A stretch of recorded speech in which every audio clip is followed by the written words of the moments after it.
Professor, oi, acho que tem que apertar aqui 10 ali.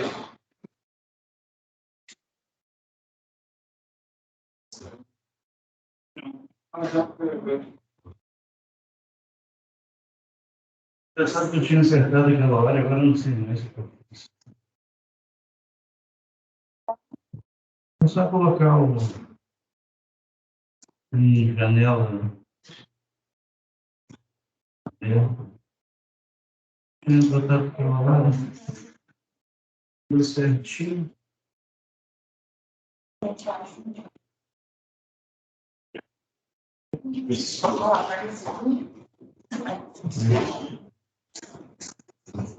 Bom, gente,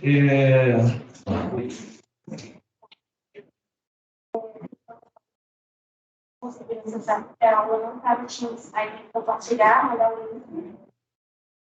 mas ela está no Teams. Não está no calendário. Está aqui, ó. Assim, até entrei pelo Teams. E... Agora até não está entrando, mas ali.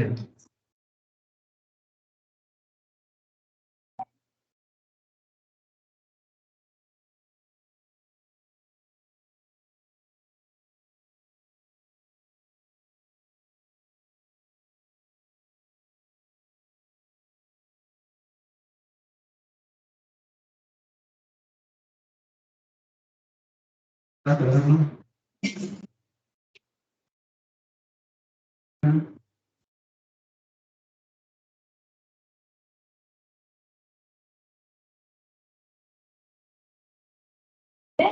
Pode.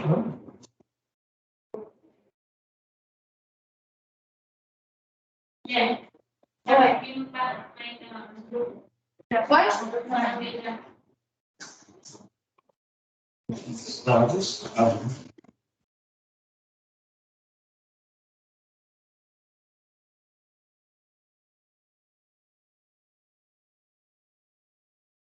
Confirma isso está direitinho, porque o passado estava assim.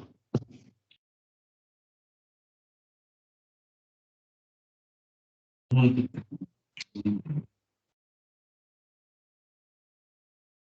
E ver se está, às vezes, abre, passa, se sabe, pode ficar direito, não dá.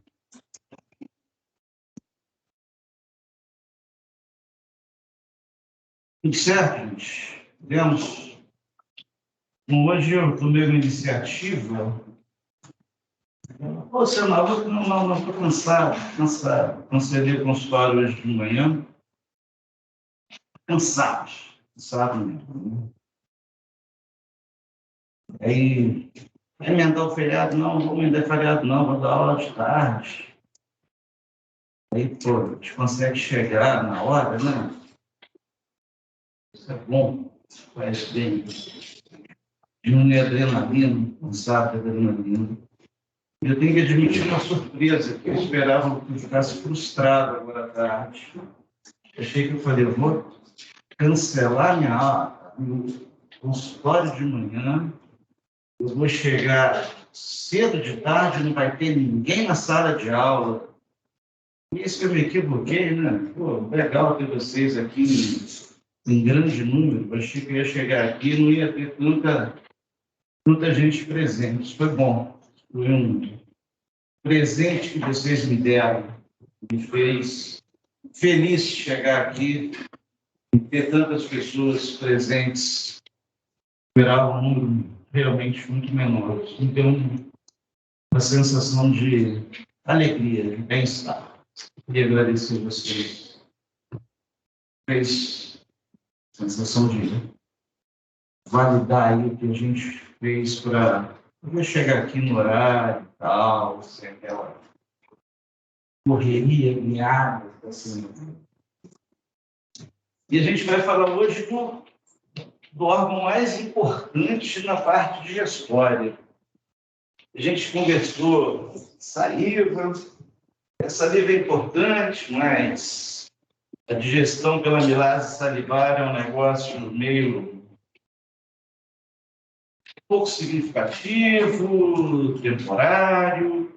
O estômago ele armazena e vai liberando gradual e progressivamente, e produz ali o quimo, e a função da pepsina é uma função também limitada, e é uma função cujo impacto é também um impacto limitado, porque se você não tiver a pepsina, você não sofre consequências maiores. As outras enzimas satélites são de pequena importância. Então, até agora, quando a gente veio aqui para falar com vocês, a gente não mostrou nenhum processo digestório de grande impacto. Mostramos situações fisiológicas importantes, sim. Situações de grande importância na nossa fisiologia sobre diferentes aspectos, mas nada do ponto de vista de digestão de alto grau de significância. Mas quando o quimo ácido sai do estômago pelo piloro e chega no duodeno, as coisas se modificam dramaticamente. A nível de segunda porção do duodeno, você tem a chegada da secreção biliar da bile, produzida lá a nível de fígado, e você tem a chegada do suco pancreático, ali na segunda porção duodenal. E o suco pancreático é o principal componente em termos de atividade digestiva que existe no nosso organismo. Aqui você tem um esboço da situação anatômica, em que você vê o estômago, no qual o alimento ficou acumulado ali por minutos ou horas, e ele saindo, ele vai lá para o delgado do alimentar, e você vê o pâncreas atrás ali do estômago, e você vê o fígado, e nos ductos hepáticos você tem a comunicação com a vesícula biliar, que acumula e concentra o suco biliar, e você vai ter esses conteúdos se dirigindo ali para a segunda porção do duodeno, e na maior parte das vezes eles chegam e os ductos de drenagem desses dois órgãos se unem no local de liberação ali a nível duodenal, um ducto único na papila maior duodenal. Então você tem uma terminação comum dos dois ductos, o ducto que vem lá do fígado, vem lá da vesícula biliar, e o ducto que vem ali do duodeno. Eles liberam em conjunto a sua secreção ali na segunda porção duodenal. Aqui vem uma visão endoscópica da papila maior ali do duodeno. Existe um ducto acessório pancreático menor, e esse ducto acessório pancreático ele desemboca na papila menor duodenal. E aí você tem a liberação simultânea, então, do suco biliar e do suco pancreático, que vai ser lançado ali para se juntar ali ao quimo. O pâncreas é um órgão muito peculiar. Para começar a conversa, o pâncreas é uma glândula mista. Não tem glândula exócrina que secreta para fora do corpo, por exemplo, as glândulas sebáceas, as glândulas sudoríparas e as glândulas digestivas como um todo, que são consideradas glândulas exócrinas, porque secretam para a luz do trato gastrointestinal. E você tem glândula endócrina, que libera o seu produto para a corrente sanguínea, para dentro do corpo, para o sangue. O pâncreas é um órgão que faz as duas coisas. Ele tem a sua fração exócrina, que libera para a luz do trato gastrointestinal, e tem a sua porção endócrina, que libera para a corrente sanguínea.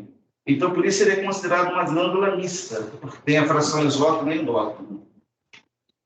A fração exócrina é exatamente a que interessa para a gente hoje, que é a fração do suco pancreático digestivo, que é rico em enzimas com atividade digestória e que é produzido na média de 1.000 gramas ou 1 litro por dia, em média, de suco pancreático.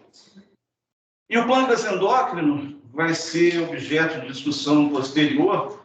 O pâncreas endócrino está ligado à produção de hormônios ligados à homeostase energética, especialmente a insulina, que é o principal hormônio regulador da glicemia, da glicose sanguínea, e o glucágon. Ambos vêm ali do pâncreas, mas eles não têm nenhuma interação. Isso é interessante assim. Não existe nenhuma interface entre a região exócrina do pâncreas, que tem esses ácidos que produzem as enzimas pancreáticas que drenam para esses ductos aqui, e a porção endócrina que produz os hormônios que são liberados na corrente sanguínea. Não existe nenhuma interface, nenhuma interação, uma coisa regulando a outra, ou vice-versa. Você não tem nenhum tipo de, assim, algum tipo de, isso aqui tem... Não, é absolutamente distinto, absolutamente separado o funcionamento desses dois sistemas que estão presentes ambos no mesmo órgão, que é o pâncreas. O que interessa hoje é estudar a secreção digestiva. É a mais importante secreção digestiva. Sem ela, você não consegue digerir os alimentos. Então, diferentemente daquele discurso que sem amilase salivar, não faz diferença nenhuma. Sem a pepsina, não faz diferença nenhuma. Aqui não, sem suco pancreático faz diferença sim. Agora, uma coisa que é óbvia é que se você tiver alguma lesão pancreática, se você tiver algum comprometimento grave do pâncreas, um comprometimento grave do pâncreas vai repercutir nos dois aspectos. Você vai ter o pâncreas comprometido, podendo repercutir tanto na parte digestória quanto na parte hormonal. E se você tiver um comprometimento parenquimatoso difuso. É claro que se tiver lesão seletiva de um determinado aspecto, ou seja, você tiver lesão seletiva do pâncreas endócrino, você pode ter uma lesão seletiva que leve à deficiência de produção de insulina, sem comprometer em nada a capacidade digestória do órgão. Então, se você tiver uma remoção do órgão, ou uma lesão difusa do órgão, uma agressão difusa do órgão, você vai poder ter comprometimento de ambos aspectos, endócrino e exócrino. Mas se você tiver, por exemplo, lesão específica exclusiva da célula beta que produz insulina, você vai ter problemas unicamente com a questão da parte endócrina produtora de insulina. Essa projeção aí, ela é meio estilizadona, mas ela ajuda a entender algumas coisas histofisiológicas que a gente tem. Então, a parte endócrina, ela está ligada a esses aglomerados celulares aqui. Quando lá atrás você cortava o pâncreas para fazer uma histologia, isso aqui parecia uma ilha de células. Era um formato que o cara olhava e falava que era uma ilha celular. E aí daí veio o nome de ilhotas pancreáticas ou ilhotas de Langerhans. E é dessas regiões insulares aí, dessas ilhotas, que vêm os hormônios, aquele aspecto do pâncreas endócrino, que é aquilo que libera para a corrente sanguínea e que gera a parte hormonal da insulina, do glucagon, da somatostatina, etc. e tal, que não tem a ver com o que a gente vai discutir hoje. As células acinares pancreáticas são aquelas células daquele tipo que a gente conversou no nosso primeiro contato esse período, e são aquelas células ricas em produção de enzimas, de produção proteica, aquelas células clássicas com retículo endoplasmático rugoso altamente desenvolvido, com aparelho de Golgi altamente desenvolvido e com produção de grânulos contendo material proteico, no caso, enzimas ali aglomeradas ali na forma de grânulos. Então, nos ácidos, você tem aquele padrão celular e aquelas células com essa característica ali, elas são as células que são capazes de produzir, de sintetizar e armazenar as enzimas. E essas células, elas estão juntas com essas células centroacinárias, ou seja, no ácino, também junto aqui às células acinárias, você tem a secreção eletrolítica inicial, a secreção eletrolítica primária, que é uma secreção semelhante à do plasma, tá? Uma secreção idêntica ao conteúdo do plasma. Essa secreção, então, acinar e da célula centroacinar compõe a base inicial que você tem, que é o líquido, um líquido idêntico ao plasma, mais as enzimas, que são liberadas ali inicialmente, e mais à frente você vai ter a passagem desse material por dutos. E nesses dutos são células, um canal, um tubo de passagem. Você vai ter células epiteliais revestindo esses dutos, que vão produzir mais componente aquoso e vão modificar esse componente aquoso. Então, você vai ter estruturas ductais, dutos adicionais, onde o líquido vai passar e vai sofrer modificações aditivas na formação do suco pancreático. O principal tipo de modificação que você tem durante a passagem do líquido do suco pancreático por esses dutos é um aumento do teor de bicarbonato. Então, durante a passagem nesses dutos, você tem um aumento do teor de bicarbonato nesse conteúdo líquido, então você secreta líquido, água rica em bicarbonato, e daí você tem um raciocínio bem óbvio, bem fácil de construir. Qual seria o motivo que levaria o corpo, em determinados momentos, a produzir esse conteúdo de bicarbonato em maior quantidade, jogar esse bicarbonato para esse líquido que está saindo por ali?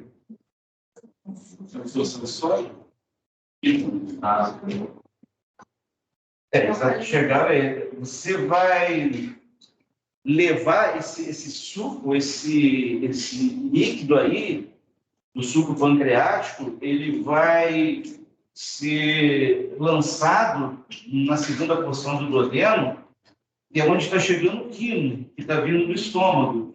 E o quimo vem com uma extrema acidez. O quimo vem muito ácido, pelo ácido clorídrico. Então, quanto maior a acidez desse quimo, quanto mais ácido tiver o quimo, maior vai ser a necessidade de neutralização dessa acidez do quimo, e mais você vai precisar de álcalis, mais você vai precisar de material básico. Então, você vai precisar de um maior conteúdo de bicarbonato para essa neutralização dessa hiperacidez do quimo. Então, essa secreção de bicarbonato aí adicional nos ductos pancreáticos, ela visa exatamente produzir um material alcalino capaz de contrabalancear a acidez do quimo. Em termos de secreção enzimática, no suco pancreático, os ácidos eles são capazes de produzir enzimas dos três principais e básicos tipos de nutrientes que nós temos. Ou seja, você tem enzima para quebrar proteína, enzima para quebrar carboidrato e enzima para quebrar gordura. Então, diferentemente de algum órgão outro que você tem, esse aqui produz amilase salivar para carboidrato, aqui é para proteína, aqui não. Aqui tem enzima para as três categorias básicas de nutrientes. Então, você tem um grupo de enzimas proteolíticas, a tripsina, quimiotripsina, carboxo, polipeptidase, elastase e nuclease. Você tem uma enzima digestora de carboidrato, que é a amilase pancreática, e você tem enzimas digestoras de gorduras, a lipase pancreática, colesterol esterase e fosfolipase. Então, você tem um arsenal enzimático para quebrar todos os principais tipos de nutrientes presentes na secreção pancreática.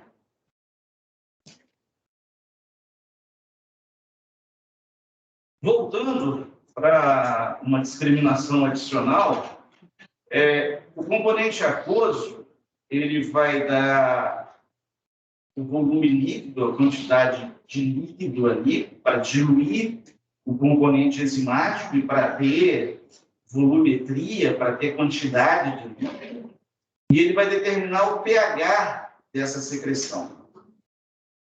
A gente comentou que lá a nível acinar, lá nos ácidos, você vai ter lá inicialmente a produção naquelas células centroacinares de um líquido igual ao plasma em termos de osmolaridade, ou seja, vai ser o sangue sem proteína e sem as células. Então, você vai ter um líquido com a sua característica básica de eletrólitos e você vai ter uma secreção semelhante ao plasma.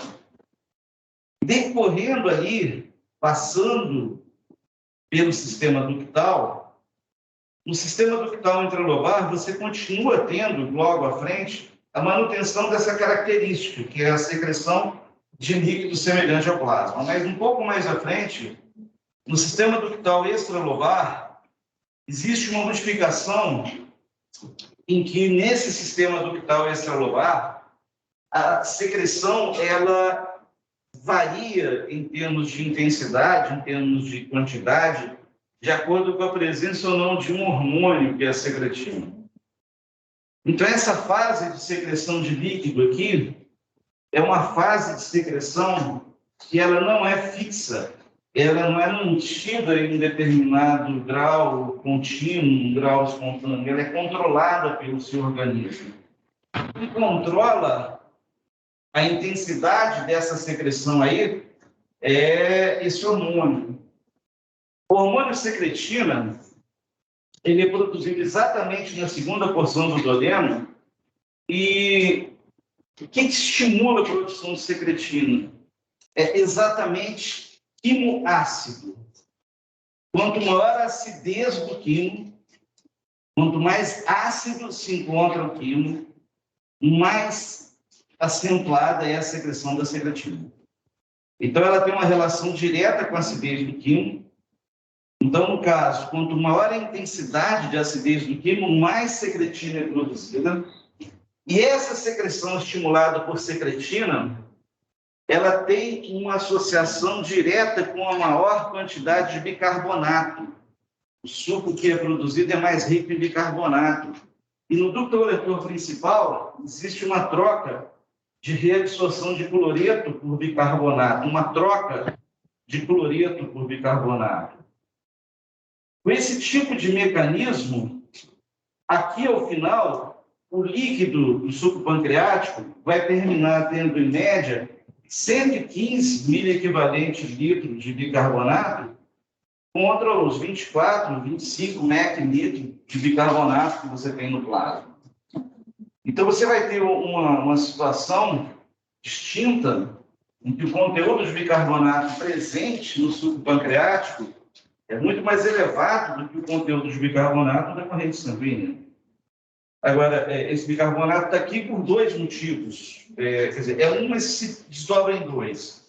Primeiro, o estômago, ele tem o seu sistema de revestimento, ele tem aquele muco na superfície, aquele muco rico em bicarbonato, todo aquele sistema ali com a progesterona regulando.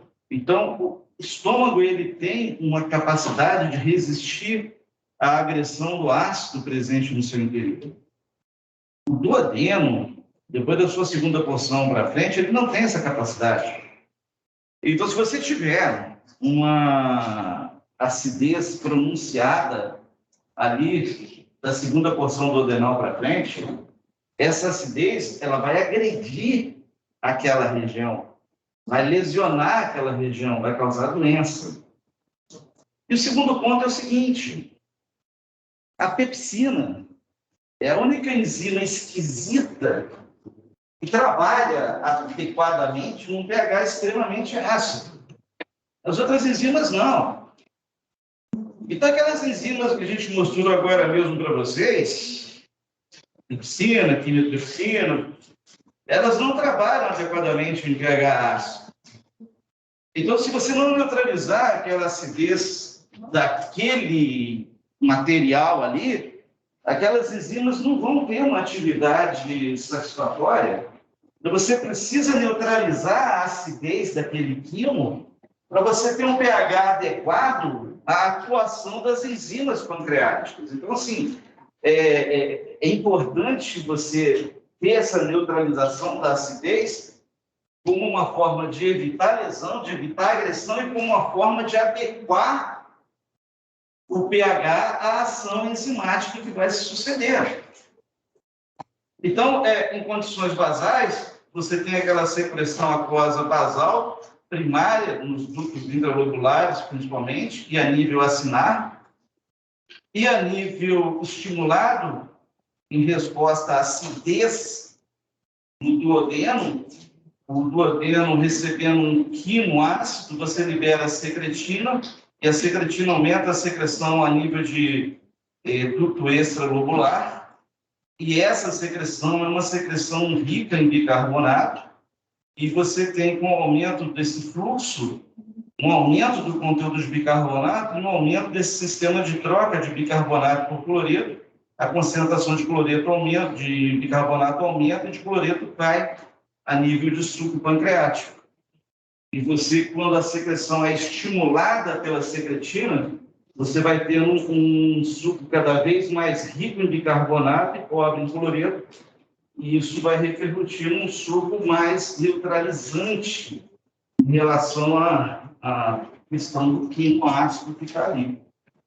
A regulação da fração aquosa pela secretina, ela está apresentada aqui. Então, a secretina, ela é um hormônio que atua naquele sistema ligado à proteína G, ativando uma adenulato ciclase, que, por sua vez, leva à produção de AMP cíclico. E esse AMP cíclico aumentado na célula, ele estimula processos intracelulares que determinam direcionamentos ali de transporte iônico e culminam nesse tipo de troca de bicarbonato por cloreto. Aqui está todo um mecanismo intracelular bastante sofisticado, diga-se de passagem, em que você tem vários circuitos de troca iônica, mas o resultado final é que você vai tendo o bicarbonato sendo colocado para fora e o cloreto para dentro. Então, você joga bicarbonato lá para o lúmen, em troca de cloreto, e no final das contas você vai ter uma modificação na característica de conteúdo eletrolítico daquele líquido ali do suco pancreático. Então, a secretina vem lá do duodeno, do jejum proximal, por conta de um quimo ácido, e ela vai determinar esse tipo de modificação que está listado ali. Então, ela tem essa capacidade de estimular esse processo que é fundamental para que as coisas funcionem adequadamente. A secretina, ela tem um papel central nessa capacidade de adequar pH ali pH intraluminal, pH da luz do intestino delgado, para a ação adequada das enzimas pancreáticas posteriormente.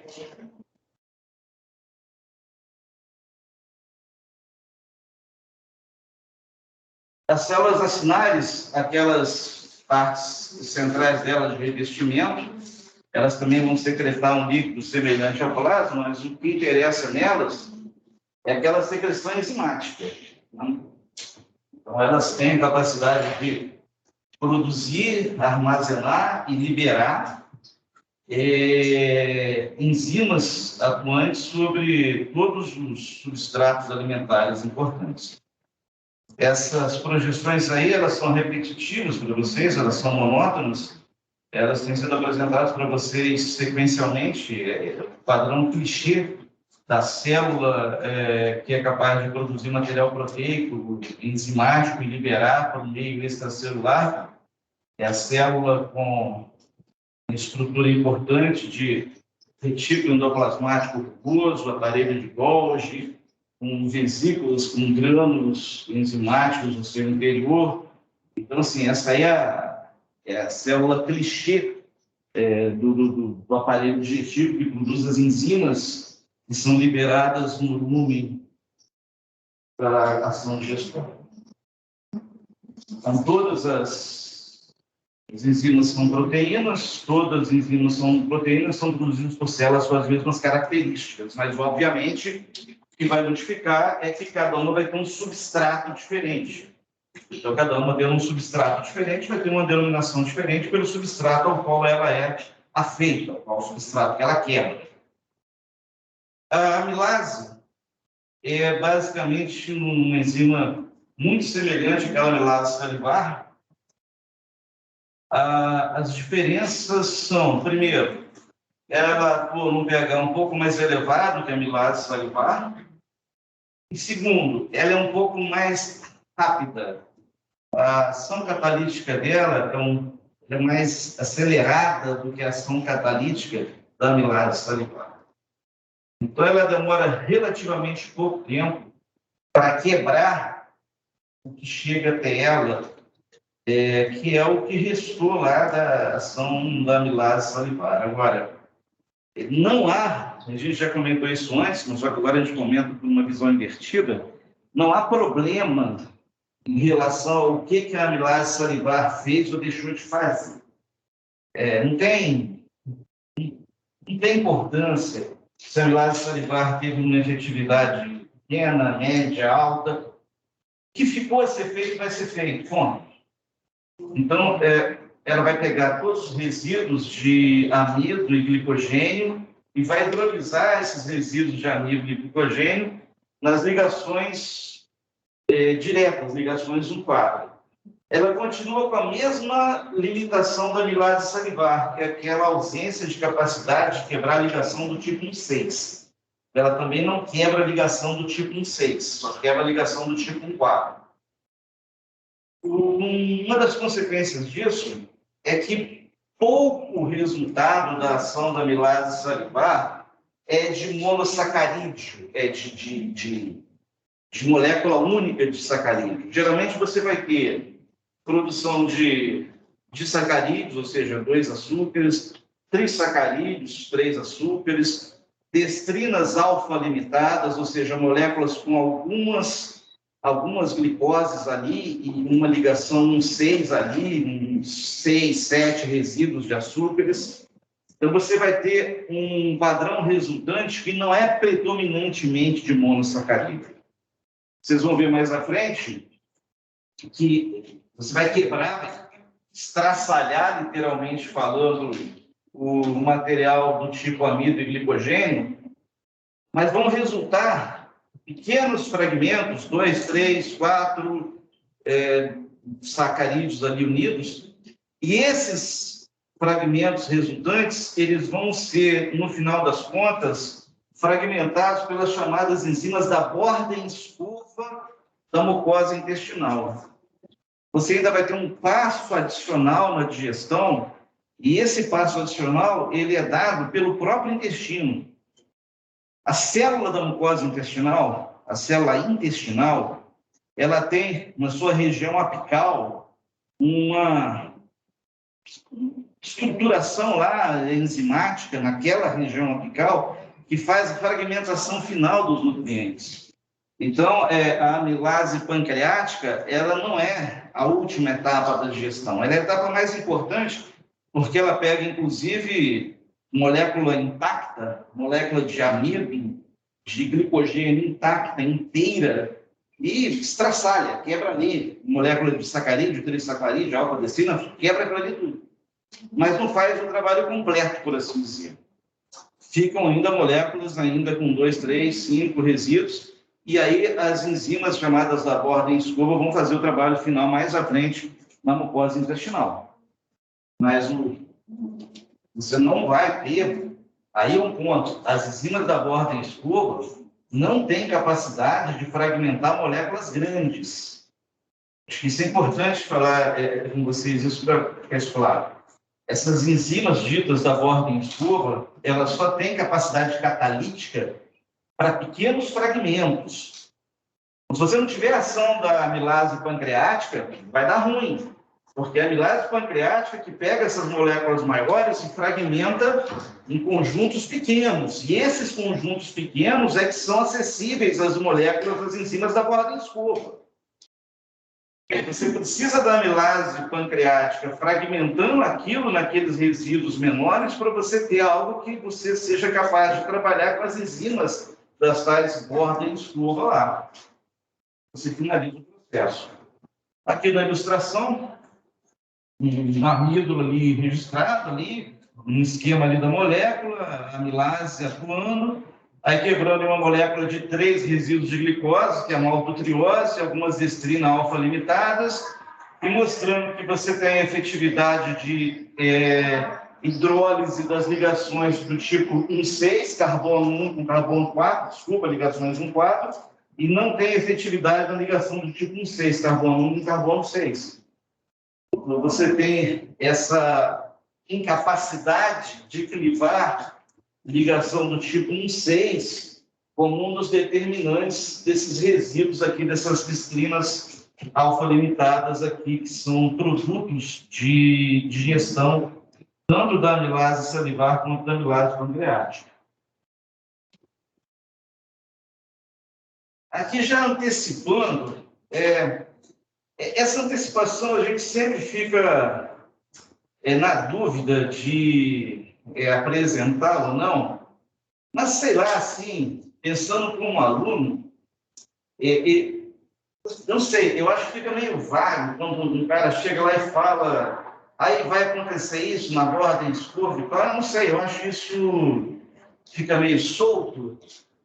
Então a gente meio que adianta isso, tentando sugerir esse entendimento de que das amilases salivar e pancreática ficam esses resíduos, então, e aqui, nessa ilustração, fica a ideia disso aqui ser o epitélio intestinal, ser a membrana apical da célula lá da mucosa do intestino delgado, e essas enzimas seriam enzimas acopladas a essa região apical das células do intestino delgado, e seria nessa região aí que você teria, então, essas enzimas que fariam essa digestão final, que pegariam esses resíduos, clivariam esses resíduos em principalmente monossacarídeos, para depois eles serem absorvidos.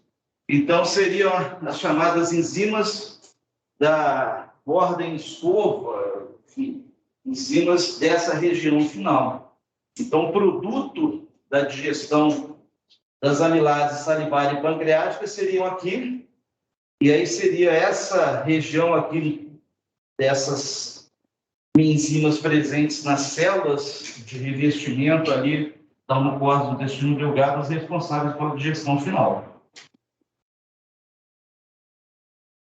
Quanto à questão de gordura, a dieta tem diferentes tipos de gordura. Mas elas têm algumas coisas em comum. Uma delas toda gordura não é solúvel em água, né? Gordura se dissolve em gordura. Então, todas as partículas gordurosas, elas tendem a se aglutinar, elas tendem a se aglomerar em meio líquido. Então, nenhuma atividade de quebra de gordura tem grande eficácia até chegar ali no duodeno. E a eficácia digestória, nesse momento, ela tem relação não apenas pela presença da enzima, mas porque, vindo lá do fígado, vem o suco biliar. E o que o suco biliar tem de importante em relação à digestão de gorduras?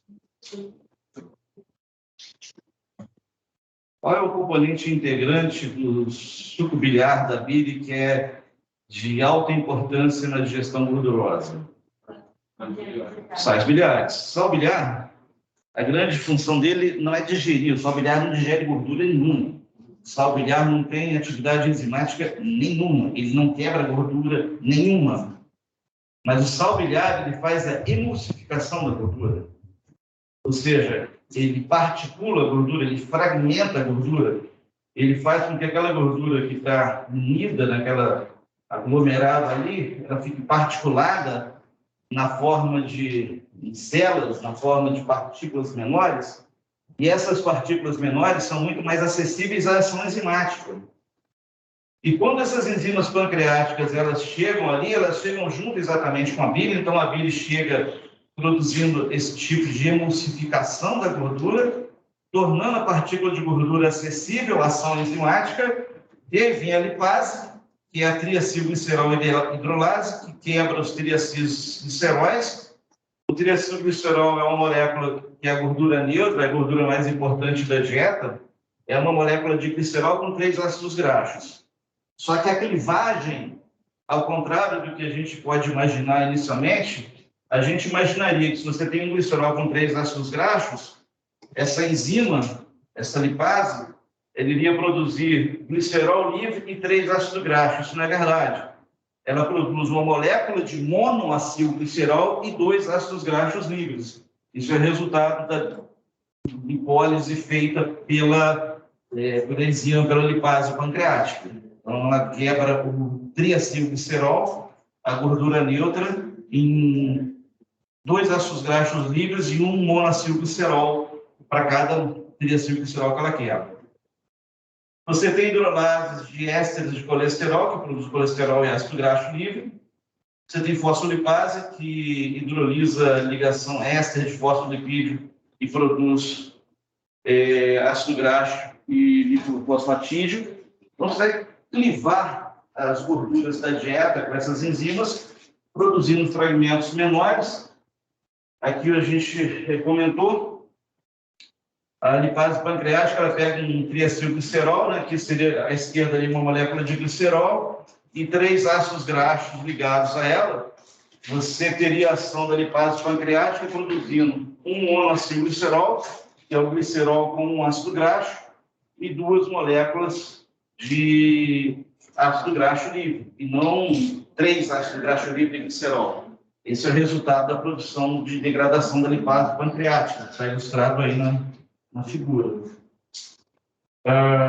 Aqui vem as outras hidrólises possíveis, do éster de colesterol, em colesterol e ácido graxo, da lecitina pela fosfolipase A2 em lisolectina e ácido graxo.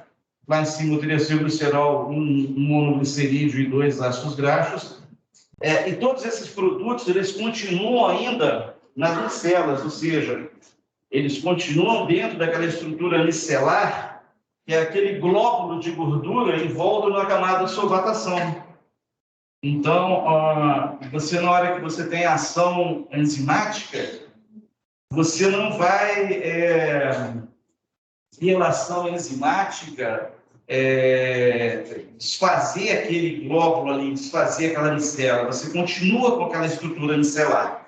Só que naquela estrutura micelar, a gordura está descomposta, ou seja, ela não está mais mantendo a sua formatação original, ela está fragmentada em partículas individuais, isoladas ali dentro, e ela vai ser assimilada pelo seu corpo nessas formas dessas partículas individuais, e essa forma assimilada que vai ser depois utilizada e reprocessada pelo seu organismo para ser utilizada da forma que o organismo considerar pertinente. Você vai absorver aquela gordura fragmentada e utilizar ela, o corpo vai direcionar ali da forma que achar pertinente. As proteases, elas merecem um comentário adicional, na verdade, mais um repeteco, que é aquele repeteco da questão dos imogênios, ou seja, da enzima ser sintetizada numa forma inativa. Você não pode, para uma enzima proteolítica, produzir ela dentro da célula de uma forma ativa. Caso isso aconteça, essa enzima vai causar digestão da estrutura proteica intracelular. Então, você produz uns imogênios, você produz a enzima numa forma inativa, e ela fica armazenada a nível dos grânulos lá, nessa forma, na forma de imogênio de proteína enzimática inativa. A mais importante das enzimas proteolíticas, não sei por que foi esse clique para adicionar aí, é a tripsina. A tripsina, ela, das enzimas proteolíticas do pâncreas, ela é a mais potente, tá? Ela que tem a atividade catalítica mais intensa. Ela é que sofre a primeira ativação, ou seja, ela é a única que é capaz de se autoativar. Ela é ativada por resíduos de tripsina, ela é ativada pela enteroquinase presente no intestino, e a tripsina que vai sendo formada, semelhantemente ao que acontece com a pepsina, a tripsina que vai sendo formada é capaz de ativar ela mesma, e ativando novas moléculas de tripsinogênio e tripsina. E ela, a tripsina, é que ativa todas as outras enzimas proteolíticas. Então, ela é a mais potente em termos de quebrar proteínas. Ela é a que sofre o primeiro processo de ativação desimogênea enzima ativa, e ela é que ativa todas as outras. Então, isso faz com que a tripsina tenha um papel central dentro das enzimas proteolíticas pancreáticas. Ela tem a ação que a gente chama de endopeptídica, ela não tem ação exopeptídica. Tive alguma coisa aí, quando eu estava reajustando essa slide, umas coisas tudo erradas aí, porque esse tracinho aí branquinho do lado não era para ter, não, isso é uma continuação da frase. Deu uma formatada aí maluca aí. Porque a ideia básica é o seguinte: ela não tem ação exopeptídica, ela tem uma ação endopeptídica. O que quer dizer isso? Ela pega proteínas e quebra em proteínas menores e ela não é capaz de liberar aminoácido livre. Então, a ação dela, quando a gente chama de endopeptídica, ação endopeptídica quer dizer que ela não é capaz de liberar aminoácido livre. Então, ela pega proteínas, quebra laços peptídicos e gera peptídeos menores, mas ela não libera aminoácido livre, a ação dela é endopeptídica. Tá? Uma coisa interessante é que existe, ao que parece, isso ainda tem... Existem algumas coisas, a gente, assim... É meio complicado falar isso, porque esses entendimentos, eles são, como é que eu vou lhes dizer, ainda fonte de incertezas, que são baseados em deduções que se tornam verdades que podem ser confirmadas ou não. Então, muitas coisas que a gente acha que sabe, a gente apenas acha que sabe, mas conceitualmente é o que você aceita, até que se encontre uma explicação melhor. Muito do que a gente considera uma verdade razoável não é nada mais, nada menos do que uma possibilidade, do que uma hipótese, no sentido de que o que realmente acontece na entranha do seu corpo ainda é um grande desconhecido, apesar de todo o nosso avanço tecnológico e tudo mais. Então, assim, existe um mecanismo muito complexo, muito sofisticado, que faz com que a tripsina fique na sua forma inativa, na sua forma de tripsinogênio dentro do pâncreas. Então, existe um elemento, alguma forma pela qual você consegue repreender, por assim dizer, o tripsinogênio e evitar que esse tripsinogênio caminhe para a tripsina ativa. E, fisiologicamente, isso funciona muito bem, obrigado. Quando o suco pancreático é liberado a nível intestinal e aquela secreção ela se dilui dentro do intestino e você tem a enteroquinase presente lá na borda da escova, aquela enzima enteroquinase, aquela enzima enteroquinase quebra o tripsinogênio em tripsina e ativa o tripsinogênio em tripsina. Porém, é observável que existe a possibilidade do tripsinogênio se tornar ativo dentro do pâncreas, na ausência da enteroquinase. É como se existisse uma força motriz dentro dessas coisas, dessas cinéticas enzimáticas, das bioquímicas, das quais geralmente um aluno de medicina geralmente é muito, agrada muito, pelo menos na minha época, não era exatamente algo que as pessoas fossem muito afeitas, não sei se mudou. Mas a bioquímica ela é muito sofisticada, ela é muito complexa e ela é muito obscura ainda. Então, é como se existisse alguma força motriz, alguma cinética, na qual o tripsinogênio ele tivesse um tombo para virar a tripsina ativa.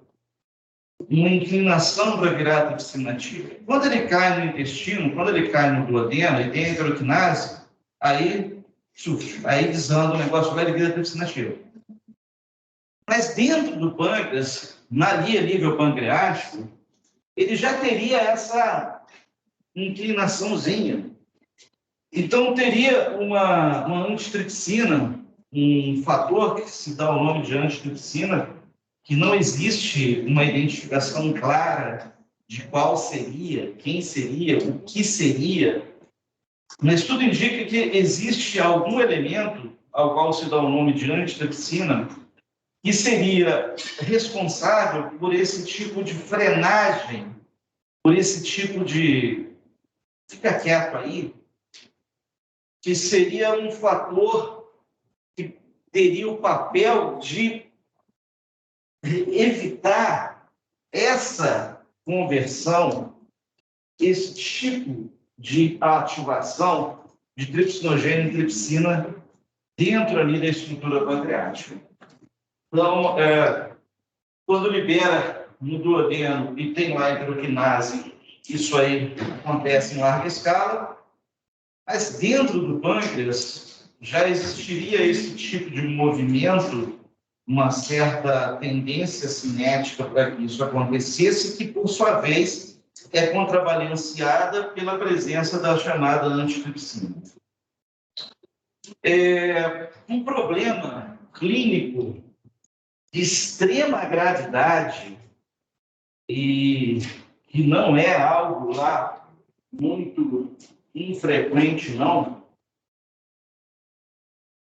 Não sei se tem slide mais à frente sobre isso, cara.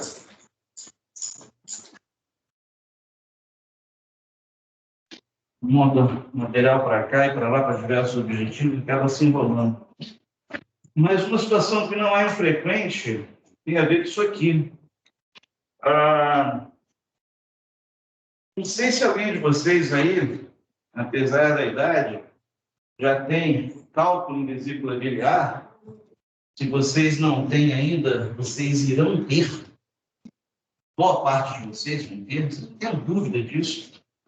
Tem coisa na vida que você vai ter. O único jeito que você não tem é se você morrer novo. Cara. Se você não morrer novo, vai rolar. Então, o cálculo de vesícula biliar, ele é sempre uma indicação cirúrgica de remoção, exceto em pacientes que têm alguma doença de base muito grave, alguma doença de natureza tal que se o cara operar, se a pessoa for tirar a vesícula, a cirurgia de tirar a vesícula, apesar de ser simples, tem um risco de morte muito alto. Se a pessoa para tirar a vesícula, o risco é de morrer muito alto, deixa a vesícula quieta. Mas, invariavelmente, se o paciente tem uma pedra na vesícula e ele não tem contraindicação para realizar essa cirurgia, vai operar isso aí. Por quê?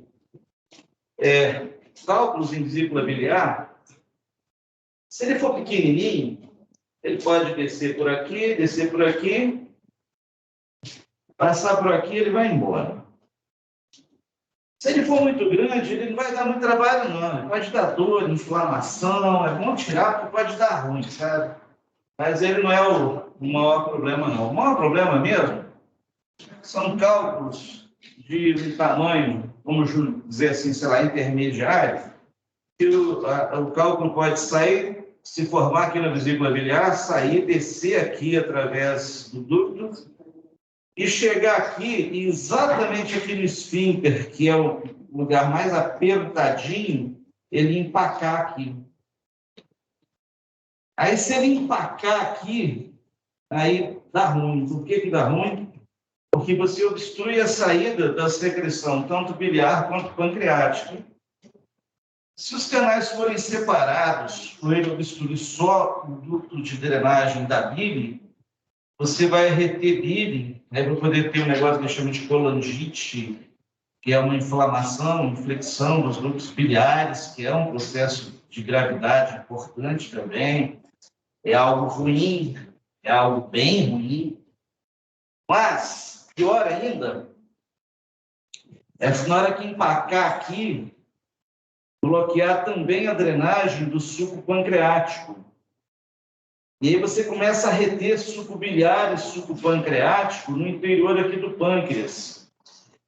E aí parece que o acúmulo de suco pancreático, misturado com o acúmulo de suco biliar, isso gera um desequilíbrio na presença do tripsinogênio, da da antitripsina, do tripsinogênio e os outros fatores, e de uma forma que ainda não está totalmente esclarecida, mas é bastante fácil de ver que isso acontece, em algum momento esse processo de ativação acontece.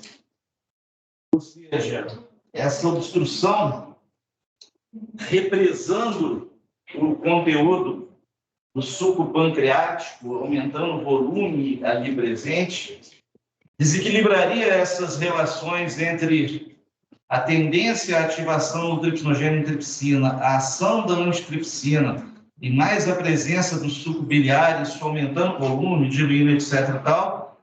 E daqui a pouco o tripsinogênio vira tripsina dentro do pâncreas. E a tripsina sendo ativada, ela começa a autocatalisar a ativação de novas moléculas de tripsinogênio e tripsina, e ela começa a ativar outras proteinases, outras proteases e molécula ativa, porque a tripsina, ela catalisa a sua autoativação e catalisa a ativação de outros imogênios e proteínas enzimaticamente ativas. Isso aí acontecendo a nível da luz intestinal, beleza, porque eu estou ativando as enzimas na luz do intestino para digerir proteína, que é o que eu quero. Mas se isso começa a acontecer dentro de um pâncreas, dentro do órgão, isso começa a levar a uma autodigestão pancreática. E essa autodigestão pancreática, por sua vez, vai causando uma necrose do pâncreas, gerando áreas de inflamação, de hemorragia, de necrose, e que, se isso for de uma extensão significativa e não for corrigido a tempo, isso leva à morte. Isso gera um quadro chamado de pancreatite aguda necrohemorrágica, que é um quadro de mortalidade extremamente elevado. E isso pode acontecer, então, uma das causas disso é um cálculo de vesícula biliar. Se você pega uma pessoa com cálculo de vesícula biliar, vai lá e arranca a vesícula com a pedra fora, acabou. Se você deixa aquilo ali correndo meses e anos a fio, é como se você estivesse dando chance a esse evento de poder vir a acontecer de uma hora para outra. Então, como uma forma preventiva, você estimula a retirada da vesícula com cálculo, não porque a presença da vesícula com cálculo em si, por si, seja algo muito incômodo, de alto risco, pela questão do cálculo na vesícula biliar, mas com a preocupação de essa migração acontecendo, você tem um evento potencialmente fatal associado à obstrução lá na frente do ducto e geração de colangite, de pancreatite aguda por conta disso. Essa é uma preocupação. É claro que outras coisas podem causar essa obstrução. Outras coisas que a gente fala assim, por exemplo, uma neoplasia, um câncer que possa obstruir ali aquela região ali da drenagem, enfim. Mas o cálculo de vesícula biliar é uma coisa muito comum, muito frequente, corriqueira. Aqui mostra a ideia da liberação pelo pâncreas das suas enzimas proteolíticas, o tripsinogênio recebendo influência ali da enteroquinase, da ordem curva ali do epitélio intestinal, se transformando em tripsina ativa e ativando as outras enzimas, uma forma de representar o que a gente falou. Ali falando do tripsinogênio, o tripsinogênio ele também tem ação endopeptídica, ele não é capaz de liberar aminoácido livre e ele age preferencialmente sobre produtos de degradação da tripsina, ou seja, ele age em proteínas menores, em material que já foi quebrado pela tripsina, então moléculas proteicas de menor tamanho, de menor peso molecular, que a tripsina já atuou, fragmentou e produziu moléculas menores. As carboxipeptidases, elas também são ativadas pela tripsina, e ela já tem ação exopeptídica. O que é ação exopeptídica? Ela já libera aminoácido livre. Então, é uma enzima que ela atua na extremidade carboxila terminal da proteína e vai removendo aminoácido livre. GNU1. Mas a ação dela não é muito exuberante, não é muito generosa, não. Eu estou comentando isso que quando a gente fala que você tem uma ação exopeptídica, uma enzima que já libera aminoácido livre, alguém pode achar que essa enzima nossa, então essa aqui é que finaliza o processo. Não é verdade, não. Essa enzima tem uma participação limitada, então ela é capaz de produzir um certo grau, um certo percentual de aminoácido livre derivado das proteínas da dieta, mas em pequena monta, em pequena quantidade. Mas ela é a única dessas enzimas que produz aminoácido livre. O resto tudo tem ação endopéptica, ou seja, produz fragmentos de proteínas menores, fragmentos de peptídeo menor. A única que libera aminoácido livre é carboxipeptidase. As nucleases, elas atuam sobre resíduos de ácidos nucleicos, DNA e RNA, liberando aqueles constituintes do DNA e RNA. As nucleases também são enzimas pancreáticas. A fração enzimática, a fração líquida rica em bicarbonato, o principal hormônio regulador é a secretina. No caso da fração enzimática, na produção de enzimas, o principal hormônio é a colecistocilina, ou colecistoquinina, como vocês quiserem chamar. Ela também é produzida pela segunda porção do duodeno, principalmente, e também no jejum glucimal.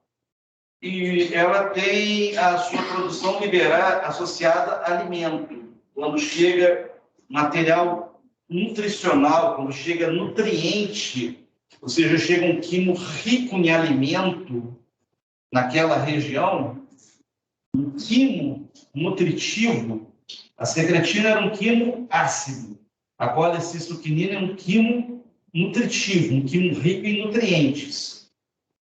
Especialmente material proteico, e parece que o aminoácido fenilalanina teria um diferencial nisso, e um material gordo, um material gorduroso. A presença de material gorduroso e proteico no duodeno e na parte inicial do jejum seria associada a aumento de liberação de colecistoquinina. E o estímulo vagal, a gente sabe que o sistema nervoso parasimpático, vago, ele tem muito a ver com a prodigestão, com o aumento de atividade digestória, tanto motor quanto secretor. O estímulo vagal aumenta a secreção da colecistocinina. A colecistocinina ela atua em proteína G, uma proteína G ligada à fosfolipase, e ela ativa essa fosfolipase que vai produzir diacilglicerol e inositol-trifosfato, e inositol-trifosfato vai aumentar o cálcio a nível intracelular, e aumentando o cálcio intracelular, você aumenta a degranulação dessas células. Aumentando a degranulação celular, você aumenta a liberação dessas enzimas que estão ali acumuladas no interior daqueles grânulos. É isso que aquela imagem à esquerda ali está representando. Está mostrando a ativação da colecistocinina em uma proteína G, que está ativando fosfolipase C, e essa fosfolipase C pegando fosfolipídios, convertendo em diacilglicerol e inositol-trifosfato, aumentando o cálcio intracelular, e esse aumento de cálcio intracelular aumentando a exocitose, liberando grânulos ali contendo enzimas, aumentando a liberação do conteúdo enzimático ali da secreção pancreática. Essa projeção mostra que a acetilcolina pode fazer efeito semelhante. Então, a acetilcolina, ela tanto aumenta a liberação da colecistocinina, como ela própria pode aumentar diretamente a liberação desse conteúdo proteico, enzimático da secreção pancreática. A secretina está ali representada também, a via de liberação, de atuação dela em cima da proteína G excitatória, ativando a adenociclase. E ativando a adenociclase e aumentando o nível de AMP5. Existem alguns antagonistas de colecistocinina que podem reduzir a liberação de material enzimático. Existem também fases aqui, igual a gente tem aquelas fases de secreção gástrica, de regulação da secreção gástrica, você tem essas fases para a secreção pancreática.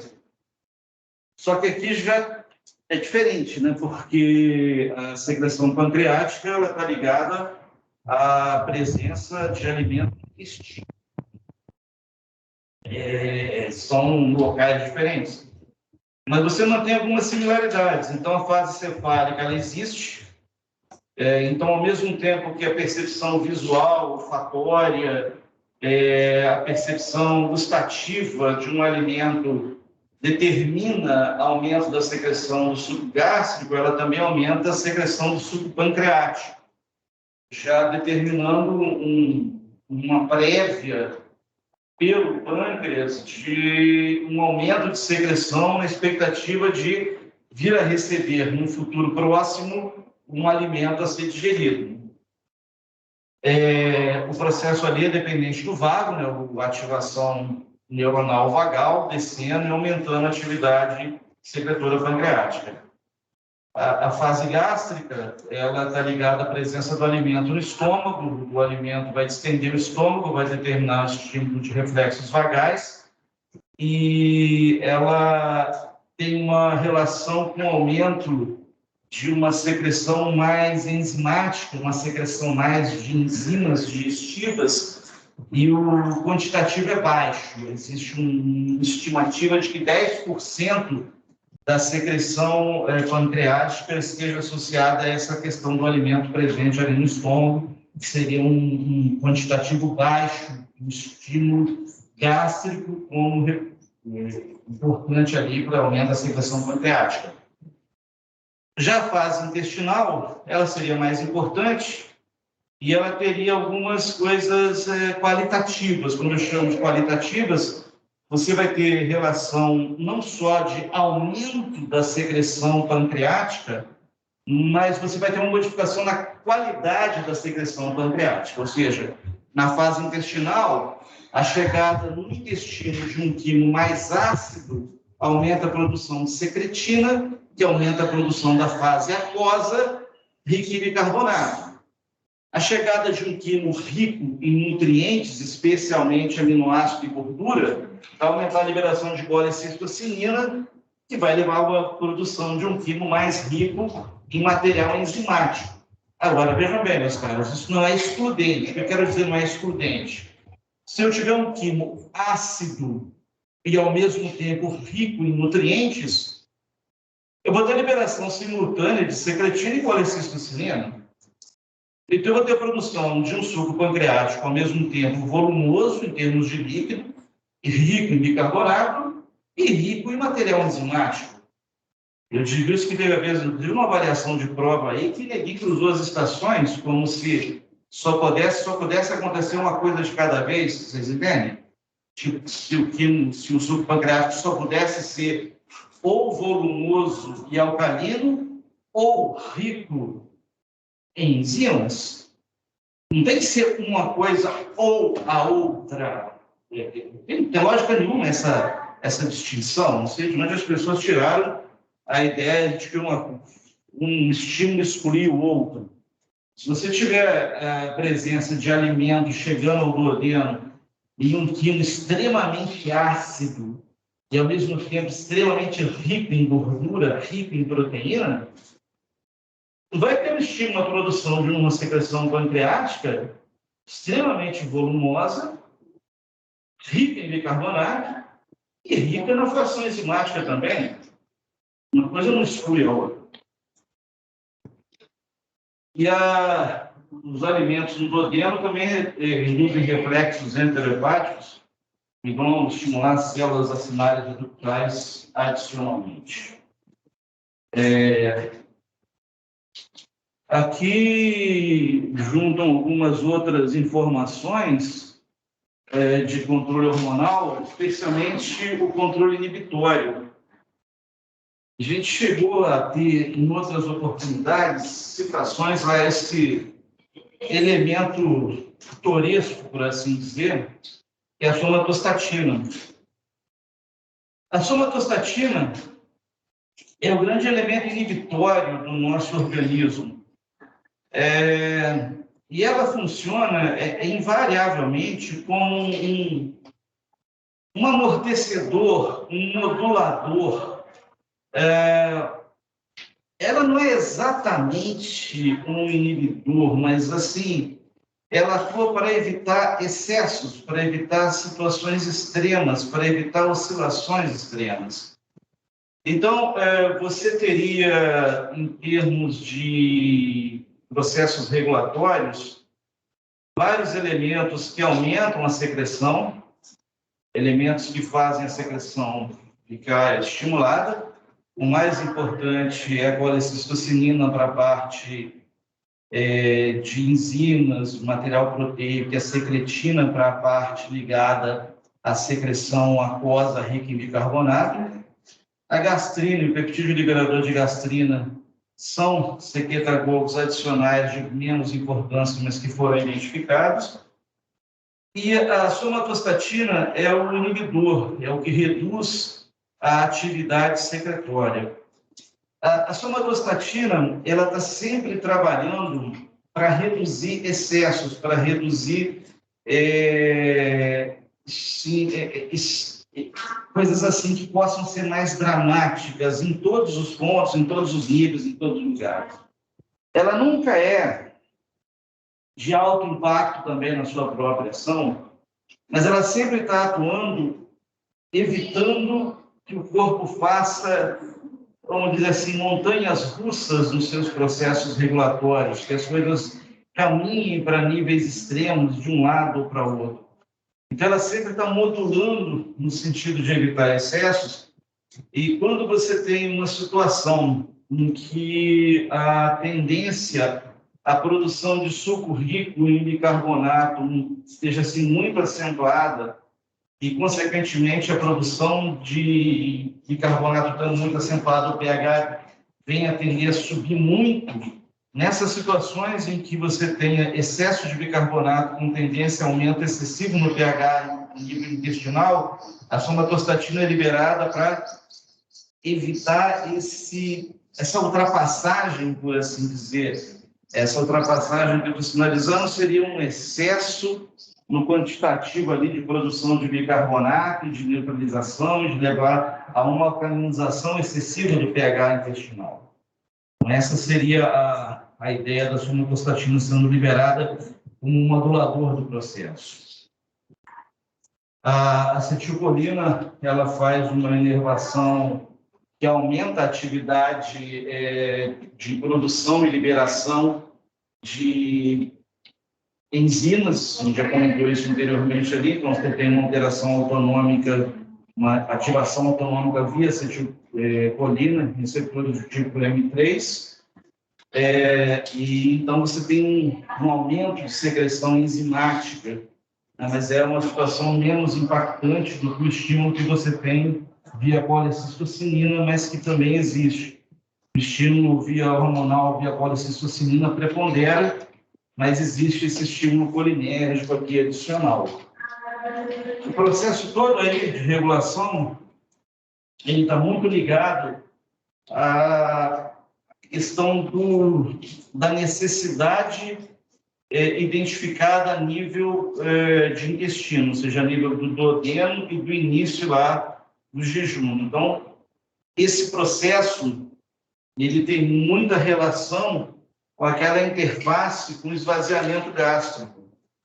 O esvaziamento gástrico ele vai acontecendo de uma forma tal, extremamente regulada, para poder ir liberando o quimo em volume e quantidade suficiente para que esse processo se estabeleça de forma adequada.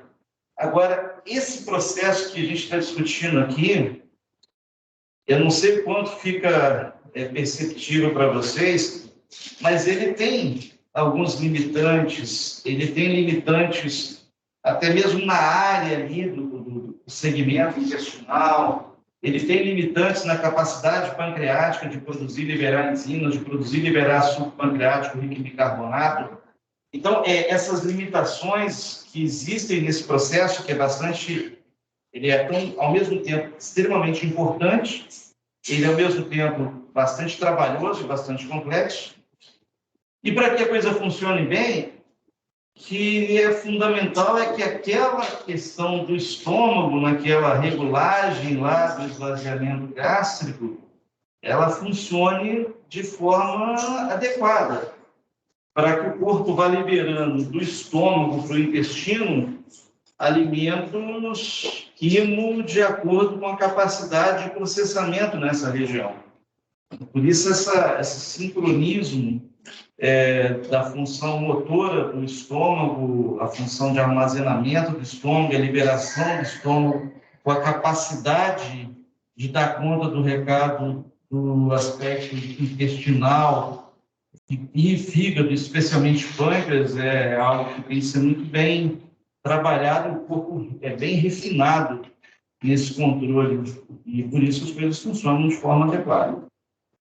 E se você embola isso aí tudo, igual, por exemplo, nas cirurgias bariátricas da vida, você tem uma série de complicações que você tem que clinicamente manejar o paciente, tem que regular uma opção de coisa, porque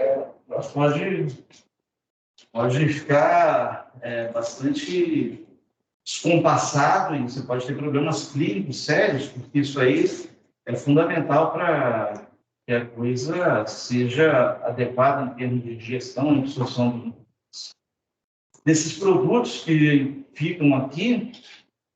A gente vai para uma outra etapa, que é a etapa ligada à parte intestinal, em que esses produtos vão ser oferecidos para aquelas células da borda escova do intestino, e essas tais células da borda escova vão pegar esses resíduos, vão processar e assimilar esses resíduos para fechar o processo digestório absortivo e você tendo, então, a assimilação dos nutrientes que você precisa para se manter vivo.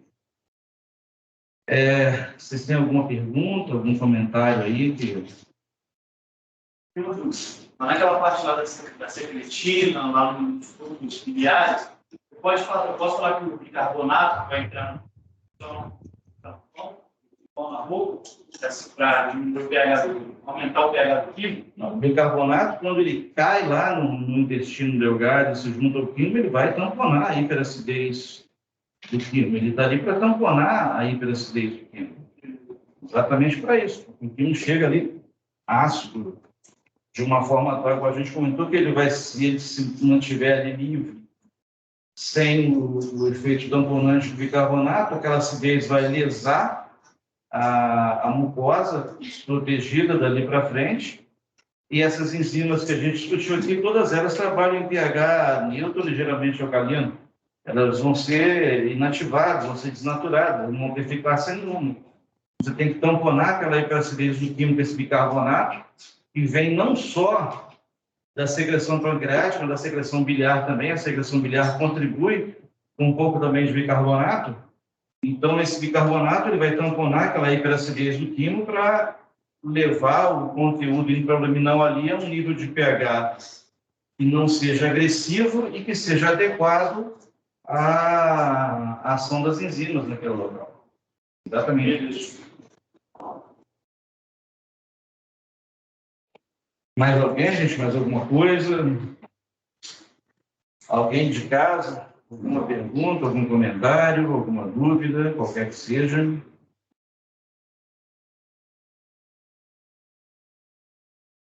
Nada mais. Dá para encerrar aqui a gravação.